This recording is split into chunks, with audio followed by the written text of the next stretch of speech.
Ora, a garantia disso, do ponto de vista financeiro, no ciclo orçamentário, é a inserção no PPA. Então, a alma do plano plurianual é exatamente esse conjunto de programas que, independentemente de mudança de mandatário político, eles dão de continuar. É claro que, por exemplo, o programa Saúde da Família, o programa Bolsa Família, são programas de duração continuada.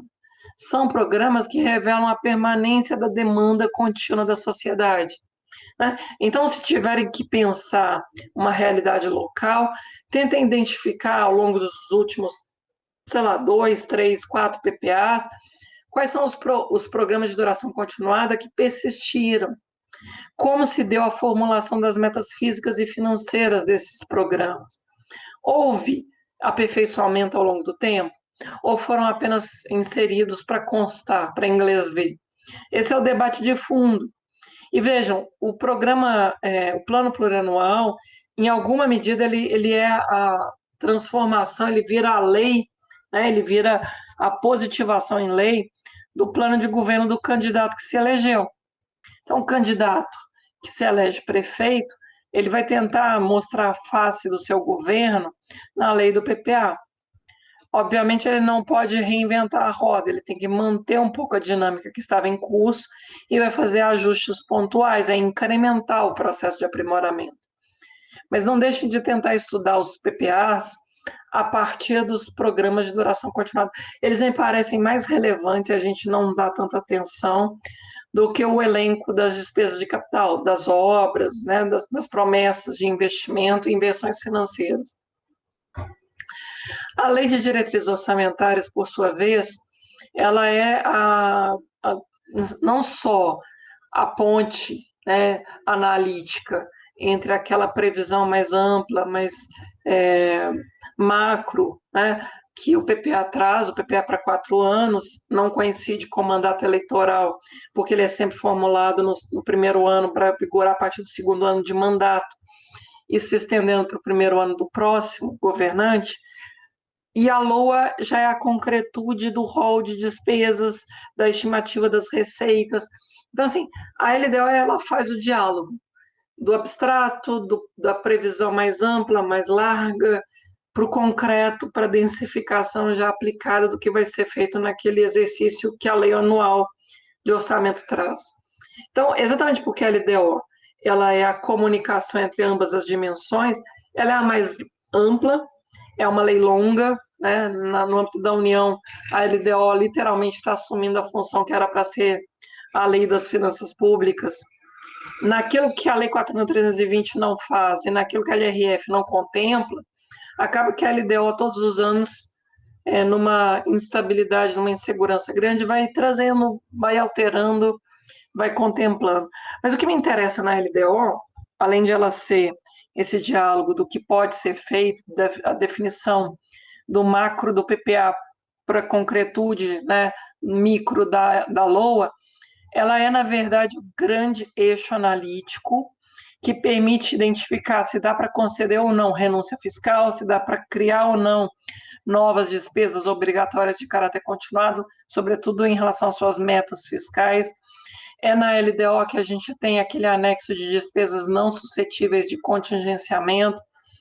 Bom, o que é contingenciar? É limitar a possibilidade do gasto, se houver frustração da arrecadação. Então, se eu estimei arrecadar 100, acabei arrecadando 90, eu obviamente vou ter que trazer o nível da despesa para o comportamento da receita, até para atingir as metas fiscais. Só que algumas despesas são tão prioritárias, são tão importantes, que independentemente do comportamento da receita, elas têm que ocorrer. Obviamente, vocês imaginam o pagamento de salários, de benefícios previdenciários, os encargos da dívida pública. E, bem, esse conjunto de despesas que são incomprimíveis, portanto, não podem ser limitadas, elas configuram a essência do que nós chamamos de mínimo existencial. Qual é o mínimo existencial na prática do ciclo orçamentário? É esse anexo da LDO de despesas não contingenciáveis. A lei orçamentária anual, ela já vai trazer para nós, como eu dizia para vocês, a concretude do que vai ser feito em um ano. no exercício específico, ela é elaborada no ano anterior. Em 2021, infelizmente, a gente entrou o exercício sem a nossa lei orçamentária anual, foi aprovada a LDO e a LDO prevê a manutenção do duodécimo. A gente está aí executando a previsão do projeto de lei orçamentária, mas assim, de forma muito discreta, tópica, tímida, esperando a aprovação efetiva da lei orçamentária. A lei orçamentária deve agora, vai instaurar a comissão mista de orçamento, vai ser debatida, e ela tem uma dupla finalidade central. A que se presta a lei de orçamento? Estimar, e esse verbo, guardem, ele é muito importante, estimar a receita e fixar a despesa. Ora, a receita é sempre só estimada porque ela depende de fenômenos da economia. Se o PIB fica aquecido e cresce, obviamente a arrecadação estatal também. Se há uma aceleração inflacionária, obviamente a inflação corrige nominalmente as receitas. Por outro lado, se o PIB cai, se a gente tem uma contração econômica severa, a arrecadação também, por conseguinte, vai se retrair. Então, a receita ela não depende só do Estado, ela depende da economia. Ela é só estimada. Já a despesa, não. A despesa ela é fixada, inclusive eu falava das metas da LDO, e a gente tem um grande mecanismo de controle das despesas, que é o contingenciamento, lá previsto no artigo 9º da Lei de Responsabilidade Fiscal. Eu trouxe aqui, eu sempre digo isso até para as minhas filhas, sabe? A curiosidade é a mãe da inteligência. Eu não vou ter tempo de detalhadamente cuidar de todos os dispositivos que eu trouxe nos slides, mas eu estou partindo do pressuposto de que vocês vão ser curiosos, que vão ter a inteligência de tentar voltar em cada slide, lendo esses dispositivos que eu estou citando, para fazer, inclusive, uma revisão mais completa do que eu estou propondo de reflexão sistemática. Lembram que eu disse que eu ia dar uma visão panorâmica para a gente pensar a relevância do planejamento dentro do ciclo orçamentário? Eu estou trazendo os fundamentos legais, eu estou dando alguns elementos de crítica, de diálogo, mas eu sinceramente espero que cada qual, na medida da própria curiosidade e, obviamente, do que quer aprofundar na disciplina, que estudem adicionalmente, retomando esses vários íconezinhos aí, esses itenzinhos de aprofundamento. Aí a gente vai ter o debate do controle da receita, sobretudo das renúncias de receitas, o controle das despesas, os princípios orçamentários, essa densidade conceitual. Eu deixei aí para vocês acompanharem, provavelmente haverá outros módulos que vão trabalhar isso com vocês. Bom, eu falava para vocês que o controle é um controle ainda no Brasil muito ruim, isso prejudica a qualidade do planejamento. Professora Hélida. Oi. Antes da gente entrar aqui no controle com foco operacional, ainda falando desses planejamentos, né? Você destacou bem o PPA, a Lei de Diretrizes Orçamentárias, a Lei Orçamentária Anual, que talvez as pessoas que de alguma forma lidam ou estudam o setor público estejam adaptadas a ouvir pelo menos a sigla dessas três leis, né? Mas há dois outros planejamentos que estão ali previstos na Constituição e que, além de ser pouco conhecido, ele parece quase que mais um ente das nossas lendas, do folclore brasileiro, né? Que é o Plano Nacional de Desenvolvimento e os Planos Regionais de Desenvolvimento, que, em tese, seriam também uma forma de materialização dessa macroeconomia nas práticas de planejamento. Deveria chegar no município, na ponta, na hora de pensar essas três leis orçamentárias. O Plano Nacional e os planos regionais também deviam ajudar a guiar ao gestor. Eu queria que você falasse um pouquinho desses dois entes do nosso folclore do direito financeiro.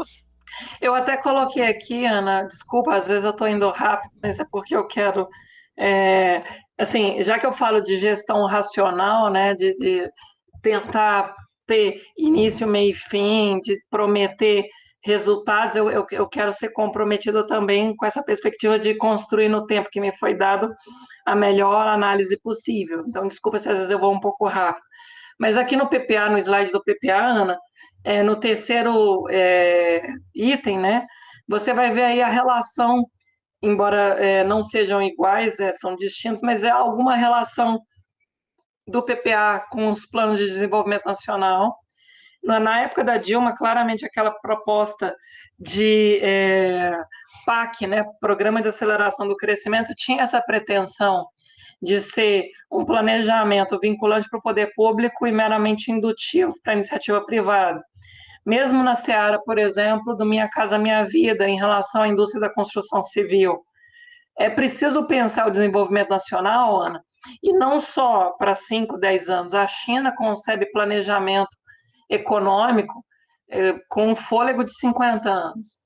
Sabe, planejar, me permita voltar na origem semântica, na noção mais vulgar do dicionário, sabe?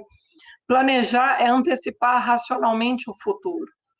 Se a gente não tem clareza do que quer ser, a gente fica refém dos acontecimentos. A China conseguiu dar o salto que deu, sobretudo a partir da década de 80 para cá, assim, uma mudança louca, né? Se você imaginar, há 20 anos, Ana, a China era, sobretudo, uma grande produtora, exportadora de quinquilharias. Hoje, ela já domina o ciclo da tecnologia 5G, né? Ela já domina. Veja, todo mundo hoje é dependente de insumos para as vacinas que são produzidas na China.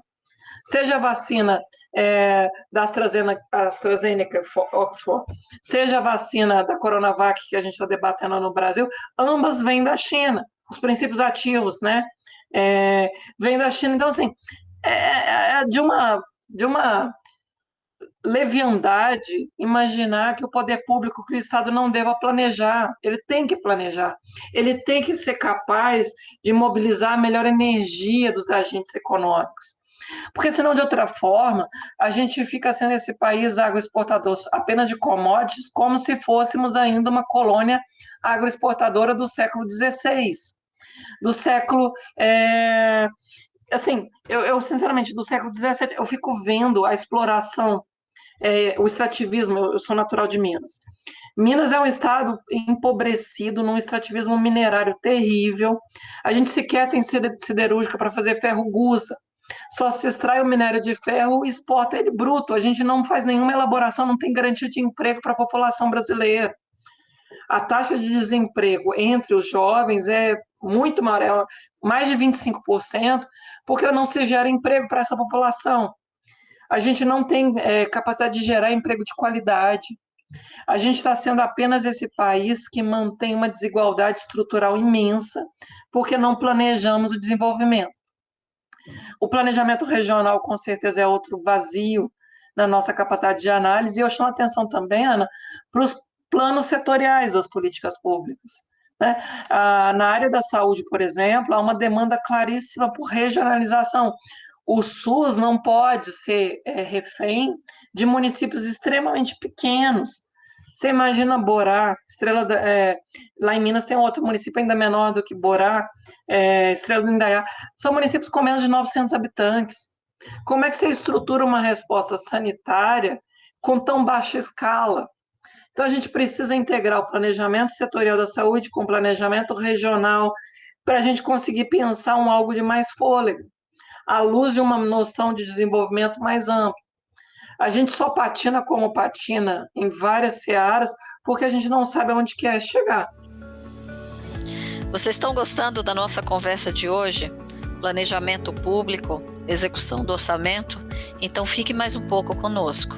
No retorno, a professora Hélida vai voltar e vai continuar esse debate.